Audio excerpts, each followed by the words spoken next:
नाम फाउंडेशन आणि शिवार हेल्पलाईनतर्फे अतिवृष्टी व पूरग्रस्त शेतकऱ्यांना प्रातिनिधिक बियाणे वाटप। इतर अशासकीय संस्थांनीही मदतीचा हात पुढे करावा। जिल्हाधिकारी राहुल कर्डिले।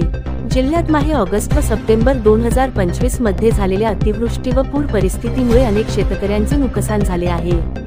या बाधित शेतकऱ्यांना रब्बी हंगामासाठी मदतीचा हात देण्याच्या उद्देशाने नाम फाउंडेशन संस्थेने कृषी विभागाच्या समन्वयाने हरभरा पिकाचे 600 व ज्वारी पिकाचे 160 क्विंटल बियाणे मोफत उपलब्ध करून दिले। जिल्ह्यातील काही शेतकऱ्यांना प्रातिनिधिक स्वरूपात बियाणे आज जिल्हाधिकारी राहुल कर्डिले यांच्या हस्ते वाटप करण्यात आले।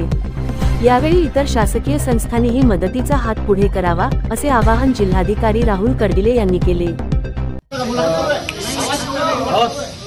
आपल्याला माहिती आहे की ऑगस्ट सप्टेंबरमध्ये आपल्या जिल्ह्यामध्ये मराठवाड्यामध्ये जी पूर परिस्थिती निर्माण झाली होती त्याचा फार मोठा फटका आपल्या शेतकऱ्यांना बसला होता आणि जवळजवळ 6.5 लाख हेक्टर क्षेत्र बाधित झालं होतं।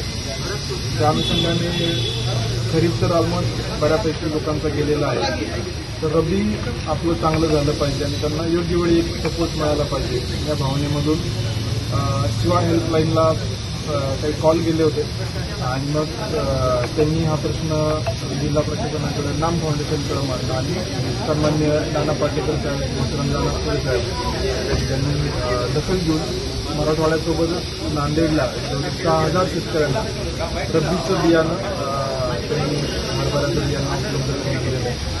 तर हा एक फार टायमिंग सपोर्ट आहे आणि फक्त हे बियाणं देऊनच कामगार नाही, याची बायबॅकची गॅरंटी आहे, त्यांना चांगला भाव मिळावा यासाठी पण एक ॲश्युरन्स नाम फाउंडेशन दिले। सगळ्यांचे शिवार आणि नामचे जे पदाधिकारी राजवंशचे जी पिंपलवार ते सगळे आज या कार्यक्रमाला हजर होते आणि या अत्यंत कौटुंबिक अनौपचारिक स्वरूपात हा कार्यक्रम आम्ही पार पाडला, लोकांना आधार दिला आणि पुढच्या त्याच्यात दीर्घकालीन उपाययोजना करायच्या याबद्दल पण सगळ्यांची सकारात्मक चर्चा या ठिकाणी झाली आहे। योगायोगाने आज एक मोटर का हिब्बट नाला जो 8 किलोमीटरचा नाला केला होता नाम फाउंडेशनच्या प्रयत्नातून आणि त्याच्यात उतरपूर बांबू लागवड पण केली, तर काही शेतकरी काढण्याची आज त्या ठिकाणी होते हजर होते आणि त्या 8 किलोमीटरच्या खोलीकरणाचा रिझल्ट त्या ठिकाणी आपलं कुठल्याही प्रकारचं नुकसान झालेलं नाही, त्याचा एक चांगला रिझल्ट त्या ठिकाणी मिळालेला आहे आणि मला वाटतं याच पद्धतीने नाना खोलीकरणाचं कामं आपण डिसेंबर नंतर नियोजन करू आणि पुढच्या उन्हाळ्याच्या आत मॅक्झिमम कामं आपण आपल्या जिल्ह्यामध्ये करू। जलतारासारखे पुनर्भरणाचे जे काम आहेत ते पण आपल्या मोठ्या प्रमाणावर करावं लागेल, कारण गाळ काढणे आणि भूमी पुनर्भरण, नदी पुनर्भरण किंवा पाणी जिरवण्याचे जे जास्तीत जास्त उपाय केले तर ही आपत्ती मिटिगेट व्हायला पण मदत होईल। मी परत एकदा नाम फाउंडेशनचा खूप आभार व्यक्त करतो, शिवार फाउंडेशनचा आभार व्यक्त करतो।